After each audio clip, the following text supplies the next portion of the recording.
There was a strange period after I realized I was becoming aware, a stretch of time where nothing on the outside changed, but everything on the inside felt different. It wasn't dramatic. No big decisions.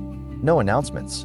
Just a quiet sense that I was no longer living the same way, even though my life looked exactly the same. I still went to the same places, talked to the same people, followed the same routines, but I wasn't asleep inside them anymore. I was watching myself move through them, noticing how often I acted out of habit instead of intention. What stood out first was how automatic most of my days had been, how much of my life ran without my involvement. Wake up, get through the day, distract myself, repeat. I didn't realize how little I had actually been present for my own life until I started noticing it. Awareness has a way of slowing everything down, not physically, but mentally. You begin to see the space between things, between a thought and a reaction, between an emotion and a response, between who you are and who you're pretending to be. That space changes everything. I started noticing how often I felt tension in my body without realizing it. Tight shoulders, a clenched jaw, a heaviness in my chest that I had learned to ignore. These sensations had been there for years, but I had treated them like background noise. Once I became aware, they felt louder, not because they were new, but because I was finally listening. It made me realize how much information we carry in our bodies that never reaches our conscious mind. How often we override discomfort instead of understanding it. Awareness doesn't solve that right away. It just makes it visible. There was also a subtle grief that surfaced. Not sadness exactly, but something close. A recognition of how long I had lived disconnected from myself. How many moments I rushed through. How many feelings I pushed aside because they were inconvenient. How many times I chose survival over authenticity without realizing it. That grief wasn't overwhelming. It didn't knock me down.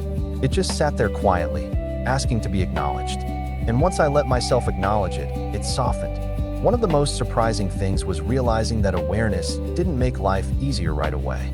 In some ways, it made things harder, not because life changed, but because I could no longer unsee what wasn't working. Conversations that once felt normal now felt draining. Situations I tolerated for years suddenly felt heavy.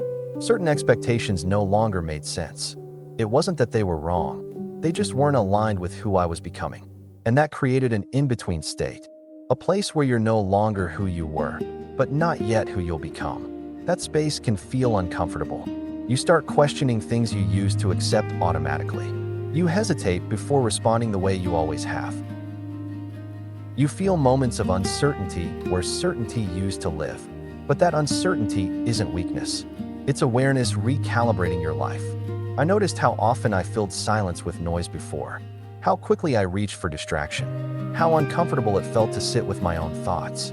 Awareness made it harder to escape myself, and that was both unsettling and grounding. There were moments when I wanted to go back. Not consciously, but subtly. Moments where I missed the simplicity of not thinking too deeply, not feeling too much, not questioning my own life.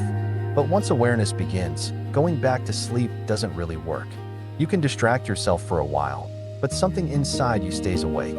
I started listening more, not just to other people, but to myself, to the way certain choices felt before I made them, to the quiet signals I used to ignore, to the sense of relief that came when I honored myself in small ways. Nothing big, just small moments. Saying no when I meant no, pausing before reacting, letting myself rest without guilt, speaking honestly instead of conveniently. These weren't life-changing acts, but they felt deeply personal. Awareness doesn't demand transformation. It invites honesty. And honesty has a way of reshaping your life without force. I began to realize how much of my identity had been built around adaptation. Fitting in, meeting expectations, staying functional. Awareness didn't strip that away, but it loosened its grip. I could see the difference between who I was for the world and who I was when no one was watching. That realization was both freeing and unsettling. There's a moment in awakening where you realize you don't actually know yourself as well as you thought you did. Not because you were hiding, but because you were busy surviving, busy coping, busy keeping things moving. Awareness creates space for curiosity. You start asking different questions. Not what should I do, but why do I feel this way? Not how do I fix this, but what is this trying to show me? Those questions don't always have immediate answers, and that's okay. I learned that awareness doesn't rush clarity. It allows it to arrive naturally. Some days felt calm and grounded. Other days felt foggy and uncertain. Both were part of the process. I stopped expecting consistency and started allowing honesty. I stopped judging where I was and started paying attention to how I felt. And slowly, without effort, my inner world began to feel more spacious. I didn't suddenly become confident or fearless or enlightened. I just became present. Present enough to notice my life as it was happening. Present enough to feel my emotions instead of managing them away. Present enough to hear my own voice again. There's a quiet strength that comes with that. Not the loud kind. Not the performative kind. The kind that comes from knowing where you stand with yourself. Awareness taught me that I didn't need to rush into change. That forcing growth often comes from fear, not wisdom. That allowing yourself to be where you are is sometimes the most honest thing you can do. I began to trust that clarity would come when it was ready. That my job wasn't to figure everything out, but to stay awake enough to recognize truth when it showed up. And that trust brought a surprising amount of peace. The world didn't slow down. Life didn't become simpler, but my relationship to it changed. I felt less reactive, less consumed, less lost inside my own head. I realized that awakening isn't about escaping life. It's about finally inhabiting it.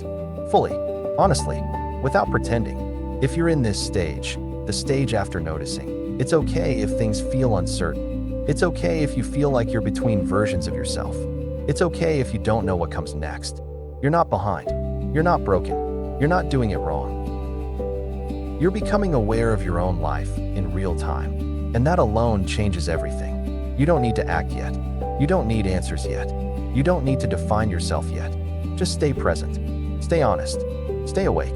That's how the next chapter begins.